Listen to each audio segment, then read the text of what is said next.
This is part 2 of a 2-part video. If you haven't seen part 1, make sure to go and click on Ben's face to see more. Before we start, actually, I got a quick question. What's Slytherin taste like? I don't know. Try it. Ooh! Oh!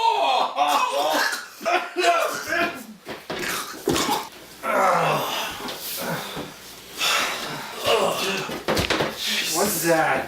Oh, dude, everything is blurry. Why am I like... The hell?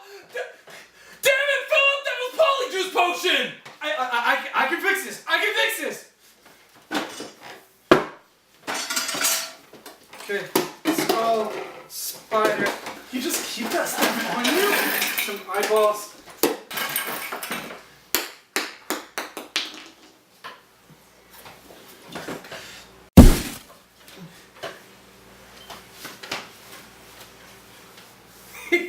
Told you I could fix it. The hat trick is, there is no trick! You're not sorted based on your qualities, but by math.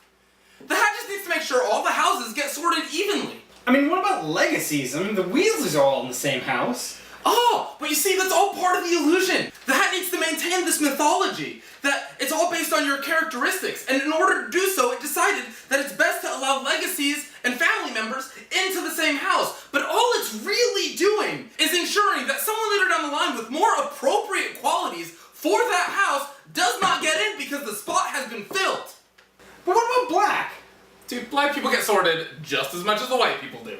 No, Sirius Black! He gets sorted into Gryffindor, even though his whole family gets sorted into Slytherin. Didn't Sirius Black have, Gryffindor qualities? Did he though? That brings us to part 3.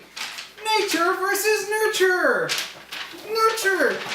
If you show the characteristics of the house that you were sorted into, it's not because you had the characteristics of that house within you the whole time, but because you were pressured into showing those characteristics. I mean, look at Neville Longbottom. He's an extremely cowardly character, and yet by the 7th book he ends up killing a Horcrux? Okay, but what about all dark wizards being from Slytherin? But we know that's not true. We see it firsthand in Peter Pettigrew, a Gryffindor who was responsible for the death of Harry's parents. Part 4. Divide and Conquer. What you have to remember is that they're British. Divide and Conquer is their bread and butter. Ultimately, they create unity within each house and the school as a whole by pitting the students against each other. But they're wizards. They're more dangerous than the average student. Which does bring up another really good point. Part 5. Vertical integration. So, because all of them were sorted into houses based on qualities that they think they all share, there's a much deeper sense of camaraderie and more support going on between them. So you end up having an 18-year-old trying to help out the 11-year-old that just entered school and still has a long way to go, who realistically is the most dangerous person on campus. He's straddled with all of this power and no idea how to use it. So it looks like the sorting hat was rigged, but for good reason.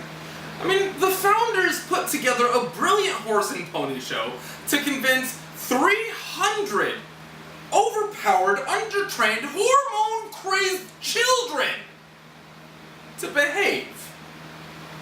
I'll see you next week.